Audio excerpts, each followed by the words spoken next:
My name is Carson. Welcome to Thrifty Garage, a channel where we do everyday repairs, how-tos, and reviews. And in today's video, we're going to do a review on this 2023 Honda Foreman Rubicon, and we're going to be comparing this to the Polaris 570. We will be using this in the landscaping business for snow removal this winter. We're going to put a plow on the front. So I'm going to compare this to the Polaris and talk about why we chose to go with the Honda instead of the Polaris.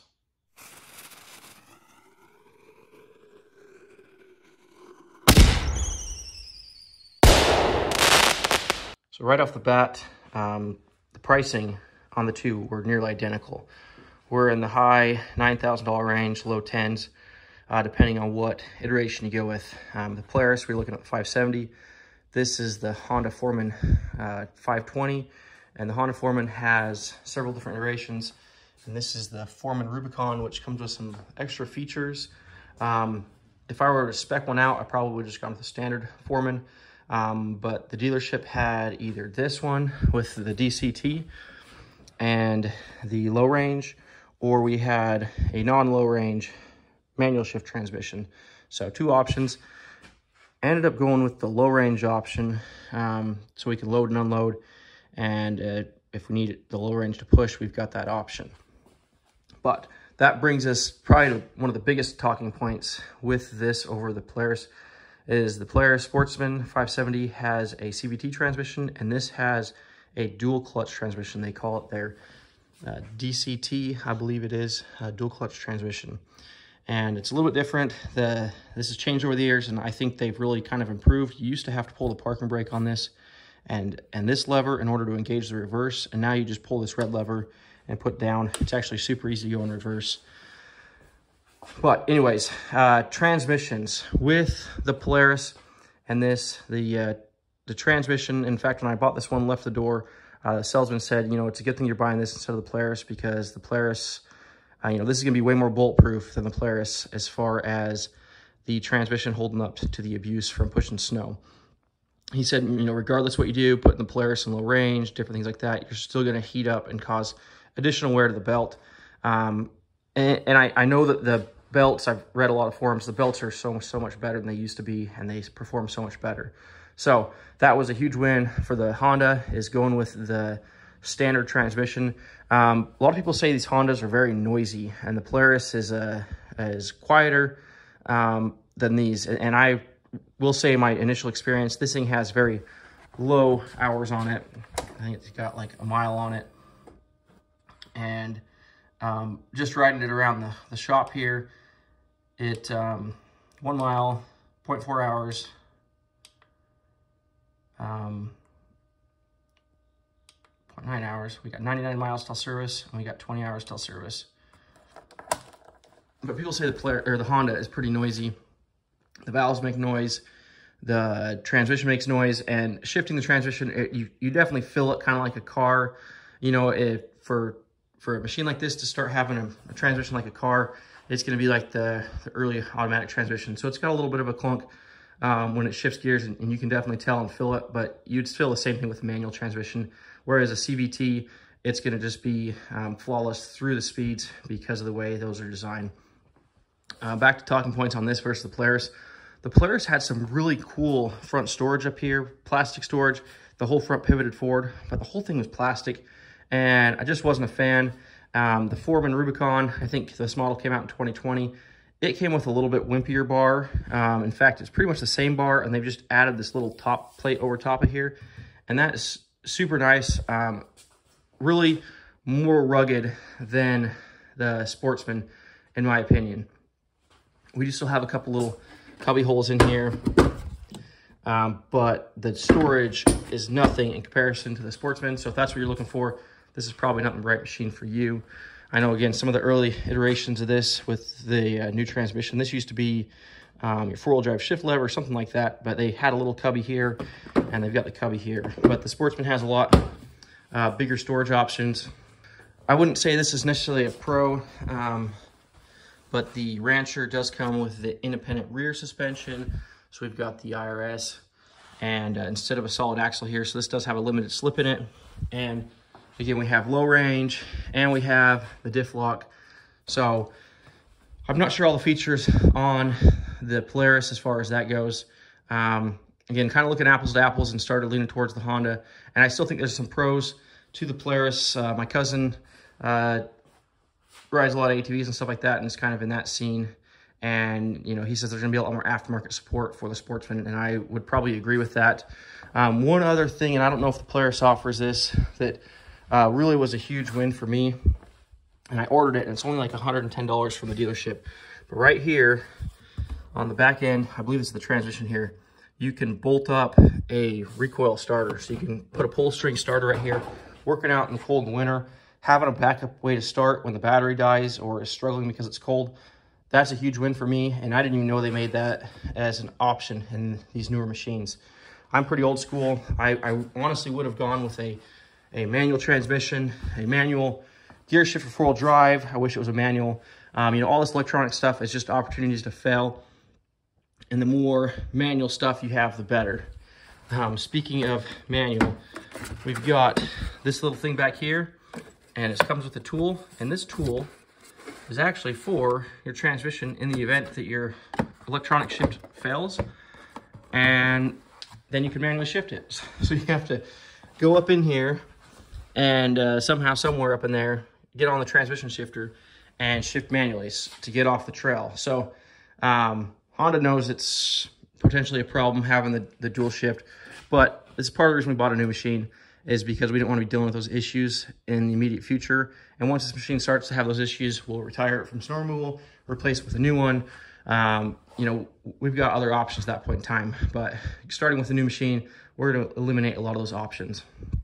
So we were looking at three machines. We had the Honda Foreman, we had the Polaris Sportsman, and we had a CF Moto 600 I went and looked at.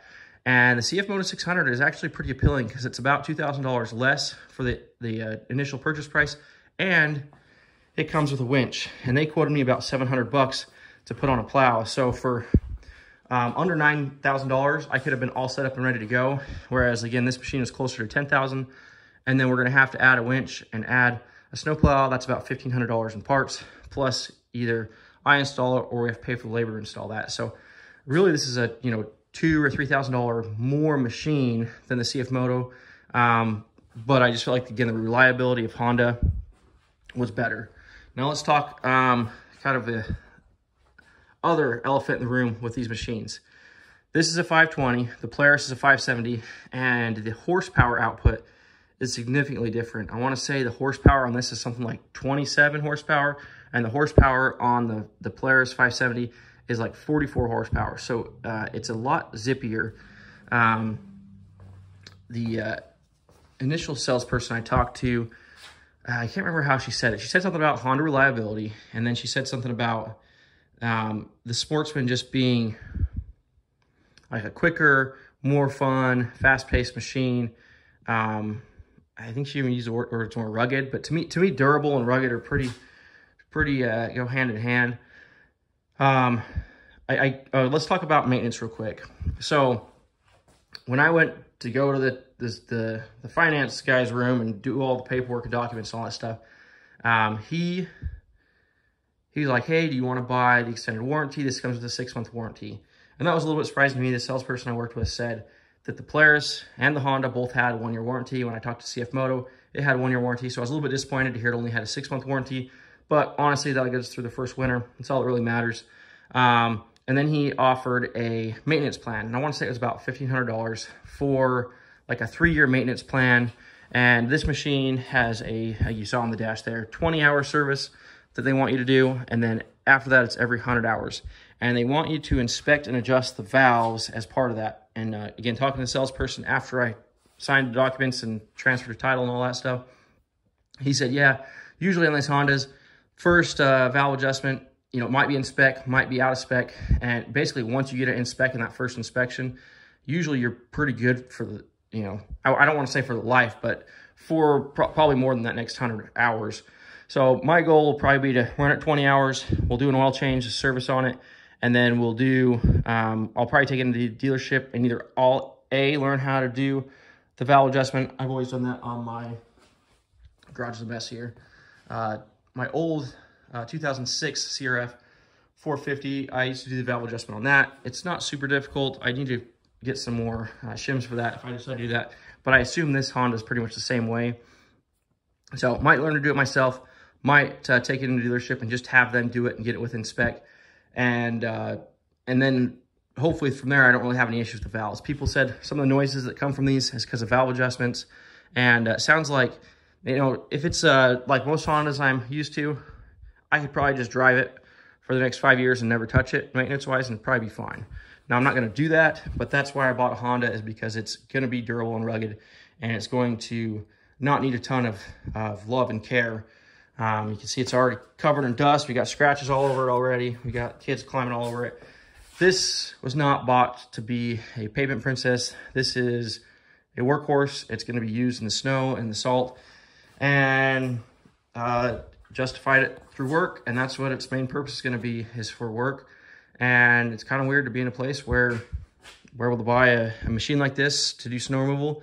We've been doing commercial snow removal for the last 4 years and using the trucks and just hand shoveling sidewalks. And I realized this year, you know, it's going to pay for itself probably year one, because having a machine like this on site will let us do way more work on the sidewalks, and which will also enable us to do way more plowing, which honestly will probably create enough revenue to pay for this year one.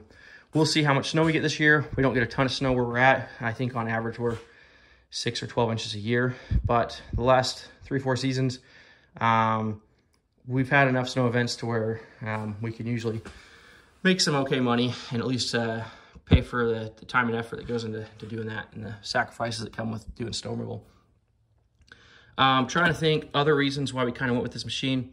I think all these machines nowadays are really, you can't lose. They're gonna do the job. So much goes into these. So with most machines now, you're gonna get power steering. You're gonna get, you know, I was always looking for a 4-wheel drive. I do like where the gas cap is on this machine, kind of out of the way. It used to always be in front of you and splash gas all over you. We've got our foot brake here. This does, with the independent rear suspension, it does only have one rear brake. People were complaining about that. I'm not worried about that. That is a disc brake on the, if we can find it, going on the input shaft there. So we got a disc brake on the rear. We got 2 disc brakes up front. You know, your rear brakes don't do as much as the front brakes do, so I really think that they are smart there. We've got all our CV shafts. So this does have, I believe, we got the drive line coming back. This is basically a CV shaft. We got the 2 CVs out back here. We've got, yeah, basically another drive shaft coming forward, and then the 2. So basically we have 6 shafts, fully independent suspension all the way around. Another reason I went with new over used is I think a lot of the components up here are going to wear over time, and you get a used unit that's 5, 10, 20 years old, and all this stuff's going to be worn out, and you're going to spend a lot of time fixing it instead of using it. And that's the goal with this, is to use it. Again, I didn't get too in-depth into the Polaris 570 because I quickly started to kind of lean this direction. This machine actually can be taken apart relatively quickly, and I like that for maintenance too. Obviously, most seats pop off quick and easy. This back piece pops off. If you pop this up, this just slides forward. We've got access to our back storage tray, our battery tray. We got our main fuse here. We've got our air cleaner right here. And then from here, we just pop off. The side panel pops off. We got maybe this little rivet up here. And these panels just come all the way off. This top panel comes off, and you got access to the whole motor area really quickly. Can get into this machine and service it. So that is awesome too. Really come a long way with these machines. I was really curious about the Dct Operation and what this ESP versus auto is. So you switch this over to ESP, and then you can just shift up or shift down. You switch this over to auto, and you can do it. You just shift it up in the drive, and you shift it down in reverse. Lots of videos kind of covering that, so I'm not going to cover that too much. It does have an override, and I've seen some people misinterpret this, and I haven't physically used it myself, but from my understanding, when you're in reverse, it has a rev limiter on it, and if you hold that button down, it will temporarily release that rev limiter and let you go as fast as you want. So that's probably a safety thing for, I don't know if this machine's really meant for youth riders. Usually there's a no under 16, but you could say that's for youth riders or just general safety because it is more dangerous going in reverse. Obviously our 4-wheel drive here, push that 4-wheel drive button up to diff lock. And all this stuff's electronic, so whenever you hit those buttons, you can hear the solenoids clicking and clacking and moving around, so you know it's working. Low range, works good, and yeah, I'm excited to put this to work, and we'll test it out and see how good it does in the snow, pushing the plow. And like I said, if we do the winch install, might take you along for that process, kind of show you what is involved there. The winch, so one thing again, you go in and you basically sign for it, pay for it, and then all the unknowns kind of come out.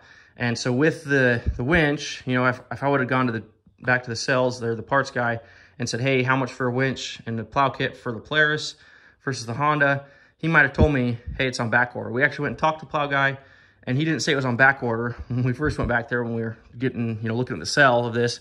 And then after I purchased it and I went to go actually buy the winch kit, winch is on back order, and it is a Warn winch specifically made for Honda. I'm kind of wanting to go that direction because it's going to have the most factory handlebar mounts. I don't know how that's going to, you know, we got a lot of stuff here around your thumb, so I don't know where that winch button is supposed to go. But running the plow, you really do want that winch to be easily accessible because you're going to be going up and down a lot. So we placed an order. It's on back order. In 2 or 4 weeks, we're going to check back in, and if it's not available, we're going to change gears and go with a different winch option. And it may not be as factory as far as the buttons go, but there are still other Warn winch options. It's just not the one that's spec'd out with the Honda. So that's something you should look into too, is parts availability. And you know, just overall reliability. I've heard great things about CF Moto. I just wasn't willing to kind of take that sacrifice. And when I think of reliability and 4-wheelers that last forever, I think of Honda, and this is an awesome machine. And like I said, really excited to put it through its paces. We'll close out the video there. Any questions, leave them down below in the comments.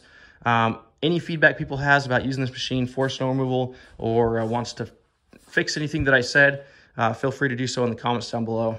And without anything further being said, thanks for watching Thrifty Garage. We'll see you on the next one.